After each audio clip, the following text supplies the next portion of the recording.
If you look at the situation in the world today, look at all the whole of humanity, there are three major worldviews. There may be others. The three major. One is the atheistic worldview. They say this life is the only life you got, Mr. Lakhani. Live it to the full and forget about all this airy-fairy stuff, being reborn, all that. It's just to give you comfort in death. There's no such thing. This is the only life you focus on. Life before death counts, not life after death. This is how they talk to me, and I say, I like you. So they value life. What's wrong? Nothing wrong. This is one approach.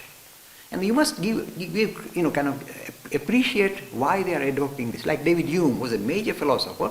He lived a very peaceful, lovely life. And he said, okay, end is coming, I'm dying. No, he's not worked up about it, dying.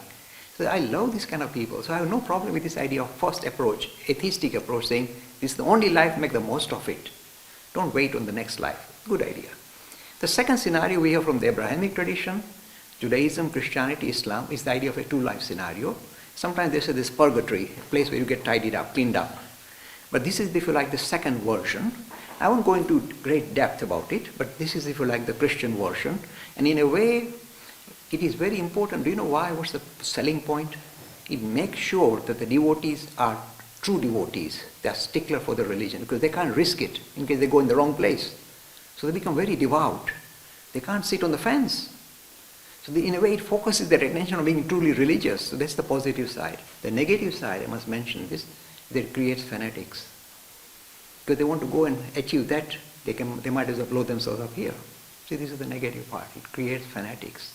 Because this two-life scenario, this infinitely skewed risk-reward ratio produces fanatics. This is the negative part. The positive part, it tells the people, be truly religious here and now, this life. Be truly true religious. The third scenario is, of course, the idea of reincarnation. Buddhist tradition call it slightly different. They call it rebirth for technical reasons. I won't go into that. But the idea of reincarnation is central in the four Indian religions. They say we've been born again and again, we'll come again and again, and we continue our spiritual journey over many lifetimes. It has been going on for a long time. It is not going to finish that easily. Because you've got so many frustrations and desires and unfulfilled desires that you need to fulfill. So you'll find another body and you'll come back and carry on your journey. But the good part about it is it gives you measured reward for the measured risk you take or the measured work you do. Suppose you're a musician in one life and you died early for whatever reason. The effort that you put in is not lost. It stays part of your mental mode. And when you're reborn, according to the Hindu tradition, that feature appears, makes itself visible at a very early stage. So you become a child prodigy, become Mozart and start composing operas. So this is the positive. Your journey doesn't stop with one life. It gives you measured reward for the measured work you put in. This is the positive side. Is there a negative side? The Hindus are saying, it can't be negative. It's a lovely idea. We like the chocolate cake, we'll come back again and have it again next life.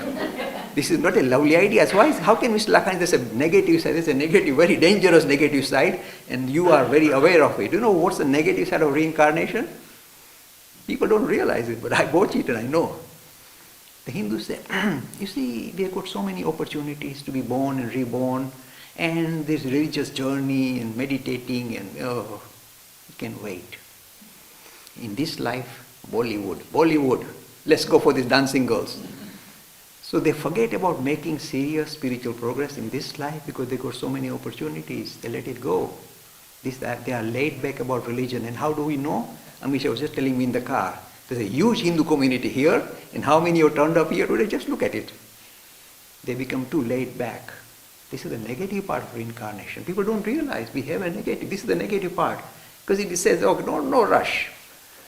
Actually, I prefer this kind of more focus. I was saying, no, in this life I want to sort it out. And the question that the gentleman asked was, what is the end solution? What happens? The end we call, in the Hindu tradition we call moksha. In the Jain tradition they call nirvana. We call it moksha. Now moksha is a beautiful Sanskrit term. We say moha kshaya. When your delusion regarding what is this reality, why am I chasing after pleasurable things, and I must have that, and I must marry that beautiful, why? All this delusion that you have about fulfilling your desires, and how you hope that when you marry the beautiful girl, things will be sorted out. They don't get sorted out. Ask anybody who's married a beautiful lady. So they carry on. Other issues arise. No end of them. And you say, oh God, that was a delusion.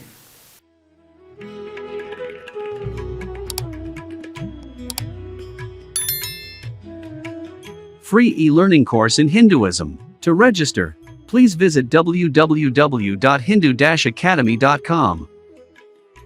Talks on Hinduism. Sponsored by People Care. Encouraging caring for the elderly in their own homes. For more information, please visit peoplecare.com.